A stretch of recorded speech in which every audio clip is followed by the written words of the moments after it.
बिल्लू रानी India के अंदर आए थे, जयशंकर सर ने मार जूते से उसको पाकिस्तान भेजा।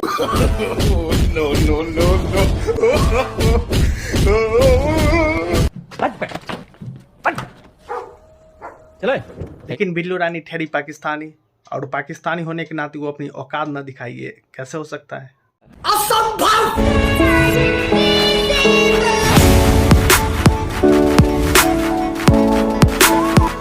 यूनाइटेड नेशन में ये मोदी जी को बूचर और गुजरात बोला था, यहाँ आके उसकी बोलते ही बंद हो गए कि भाई मैं क्या बोलूं।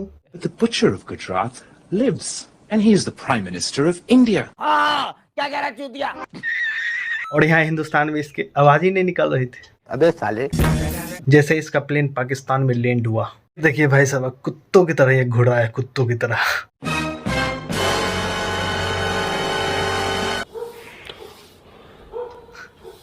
और कुत्ते देखो सच में भौंकने भी लगे। अरे बिलावल रुको जरा, शांत कर, बस कर भाई, बहुत बोल दिया।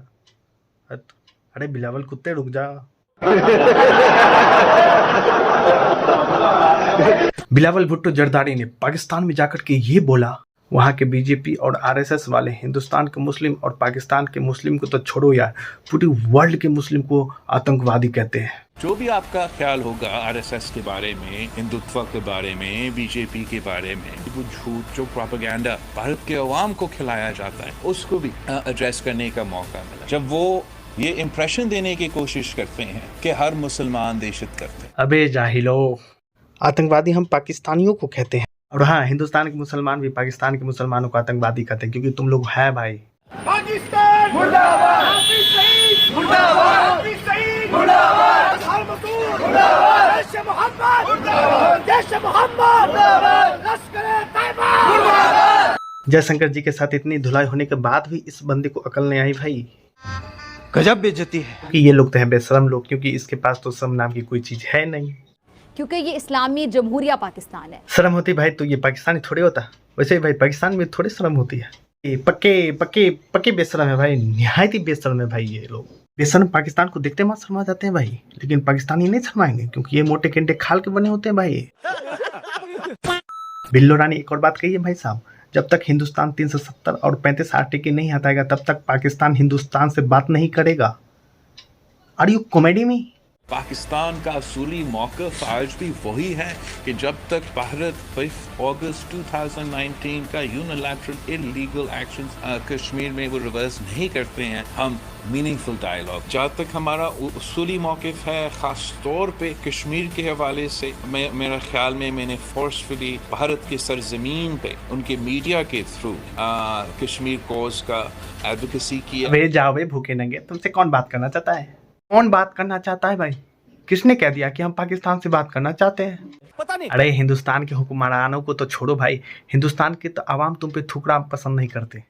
इंसान तुम लोग से नफरत नहीं करते, लेकिन तुम लोग की जो माइंडसेट है, तुम लोग की जो सोच है, उससे नफरत करते हैं। वही सोच तुम पाकिस्तानियों को आतंकी बनाती है। इसलिए पूरी दुनिया के अंदर अगर आतंकवाद का कोई गढ़ है तो वो पाकिस्तान है। जननी है आतंकवाद का पाकिस्तान। स्क्रीन पर इस मुल्लों को देख रहे हो, ये सब पाकिस्तान के पैदाश आतंकवादी हैं। इससे ज्यादा शर्म की क्या बात होगी बिल्लो रानी जी, कि हमारे जयशंकर जी ने आपको क्या कहा। 70 और 35 को भूल जाओ भाई। ये बताओ कि पीओके कब खाली कर रहे हो भाई? हम लोग के तुम किराएदार हो भाई, वहाँ पे हमारी जमीन पर कब्जा भी किए हुए हो और किराया भी नहीं दे रहे हो। कब खाली कर रहे हो? नोटिस वोटिस भिजवाए तुमको? नहीं या मोदी जी आए टैंक लेके? नहीं, ऐसा ही होगा बिल्लो रानी, बच के जरा। जो यहाँ तक गए, जिस पर मुझे बड़ी हैरत हुई कि जो सोशल मीडिया पर ये लिखते गए कि बिलावल भुट्टो जरदारी साहब का वजन क्यों बढ़ गया है, इनको चाहिए कि अपना वजन घटा लें। जो भारतीय वजीर खारजा हैं उन्होंने हाथ जोड़ के नमस्ते कह के क्यों उनसे ग्रीट किया, और बिलावल साहब ने भी जो है वो हाथ जोड़ के जवाब क्यों दिया। हालांकि ये उनका रिवायती अंदाज है, तमाम ही वजीर खारजा को इसी तरीके से ग्रीट कर रहे थे। और जो तनकीद कर रहे हैं वो ये भूल गए कि ये हमारे अगर सिंध में जाके देखें या साउथ पंजाब में इनफैक्ट देखें तो वहाँ पे ये बड़ा एक नॉर्मल ट्रेडिशनल स्टाइल है लोगों को मिलने का, इज्जत देने। और ये पत्रकार कर रही है कि हमारे सिंध का कल्चर है। अबे तुम्हारे सिंध का कल्चर कहाँ आ गया? ये हिंद का कल्चर है। सिंध ही हिंद था, ये हमारा कल्चर है भाई। तुम्हारा कल्चर वो नहीं, तुम्हारा कल्चर ये ऐसे करते हो तुम लोग। तुम्हारा कल्चर यही है। तुम लोग को हाथ जोड़ने नहीं आता, तुम लोग को बस सर फोड़ना आता है, ऐसे ऐसे ऐसे ऐसे। तो ये तुम्हारा कल्चर नहीं है मैडम, ये हमारा कल्चर है। हलवा पकाओ। और इस चीज़ की तो मैं मजम्मत करूंगा कि उनके जो फॉरेन मिनिस्टर ने ये कहा कि जनाब ये खुदा न खास्ता दहशतगर्दी के प्रमोटर हैं या उनके स्पोक्स पर्सन हैं दहशतगर्दों के, ये कोई उन्होंने बिलावल साहब को नहीं कहा, ये पाकिस्तान के वजीर खारजा को उन्होंने टारगेट किया है और हमेशा भारत यही करता है। और इसी वजह से लोग कह रहे थे कि आपको क्या जरूरत है जाने की वहाँ पे, उन्होंने कौन सा आपके आगे वहाँ पे फूलों का हार बनाना है, उन्होंने तो यही सलूक करना। फिर एक और जो बड़ा इंपॉर्टेंट चीज़ है ये मैं बताना चाहूँगा, देखें हमारे मफादात का तहफ़्फ़ुज़ करेंगे हमारे वज़ीर ख़ारजा, उनके मफादात का तहफ़्फ़ुज़ करेंगे उनके वज़ीर ख़ारजा। अब मैं दोनों वज़ीर ख़ारजा के बारे में बिल्कुल 30 सेकंड में छोटी सी चीज़ बताता हूं। जो भारत के वज़ीर ख़ारजा हैं 1977 1977 में वो फॉरेन सर्विस में आए, चीन में वो सफीर रह चुके हैं, अमेरिका में वो सफीर रह चुके हैं, जो इंटरनेशनल डिप्लोमेसी है उसके वो माहिर हैं। जो जौहरी मुआहदा हुआ था, सिविलियन न्यूक्लियर जो मुआहदा हुआ था अमेरिका के साथ इंडिया का, उसमें उनका कलीदी किरदार है। रिटायरमेंट के बाद वो एक बहुत बड़ी कंपनी के इंटरनेशनल अफेयर्स के ग्लोबल हेड रहे। और दूसरी तरफ उनके मुकाबले में जो हमारे मफादात का तहफ़्फ़ुज़ करेंगे, उन्होंने जिंदगी में एक दिन नौकरी नहीं की, 1 रुपया नहीं कमाया, वो वज़ीर ख़ारजा बन के, क्योंकि वो जरदारी साहब के साहिबजादे हैं। ये हमारे साथ जुल्म हो रहा है। हमारे मफादात का क्या ये इक्विप्ड हैं,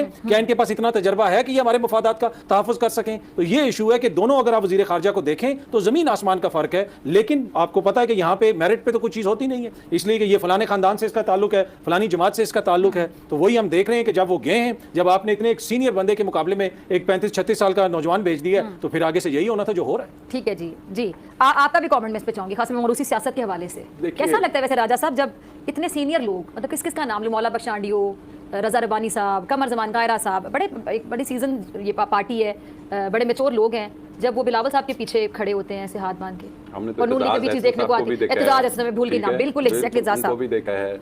लेकिन देखिए ना, अब अतर ने बड़ी डिटेल में बताया, दोनों फॉरेन मिनिस्टर्स का कंपैरिजन किया, लेकिन अतर भूल गए कि उनके फॉरेन मिनिस्टर को पता है कि उसने शायद प्राइम मिनिस्टर नहीं बनना। यहाँ तो बिलावल साहब के तो इल्म में है, उनको बता दिया गया है कि जी आप अगले वज़ीर आज़म हैं। दिस इज़ सो अनफॉर्चुनेट कि हमारे मुल्क में इस वक्त ना आइन की बात हो रही है, ना पार्लिमानी डेमोक्रेसी की बात हो रही है, ना रूल ऑफ लॉ की बात हो रही है। सिर्फ ये बात हो रही है कि खान को नहीं आने देना, खान नहीं आएगा, अगला वज़ीर आज़म बिलावल है। ठीक है, ये लिख लें आप मेरी बात, इलेक्शन नहीं होने, 2024 से पहले इलेक्शन नहीं होने, ये आप लिख लें। बिलावल साहब को अगला वज़ीर आज़म, देखिए मैं कैसे देखूंगा, मेरे पास तो वो वाली आंखें नहीं है कि जिस पे पर्दा हो और मैं कह दूं कि जी ये वज़ीर आज़म होंगे। लेकिन दिस इज द आयरनी, हमारे यहाँ दिस इज सो अनफॉर्चुनेट कि ये चीजें इतनी, जो हमारा पिवट है, जो मेन है, उस पर ये घूम रही है, रिवॉल्व हो रहा है कि जनाब छोड़ दें। वो कहाँ से एक दयानतदार आदमी आ गया, कहाँ से एक ऐसा शख्स आपने लगा दिया कि जो दुनिया में एक इंडिपेंडेंट फॉरेन पॉलिसी की बात करता है, जो कि अब आप देखिए कि इस वक्त हमारा जियो पॉलिटिकल और जियो इकोनॉमिक क्या हमारे रीजन में चल रहा है। आप सऊदी अरब को देखिए, ईरान को देखिए, आप चाइना का रोल देखिए कि कैसे सऊदी अरब और ईरान इकट्ठे हो रहे हैं। आपने देखना है कि उसमें वेयर डू यू स्टैंड। लेकिन आप अफगानिस्तान नहीं जाते, गए हैं बिलावल साहब? नहीं गए। आप इंडिया चले गए हैं, आपके पास हेजमनी क्या है कि जी अमेरिका आपको कहता है कि जी एल्डर ब्रदर है इंडिया, क्या आप उसको मान रहे हैं? वो कश्मीर के तमाम इश्यूज कहाँ गए?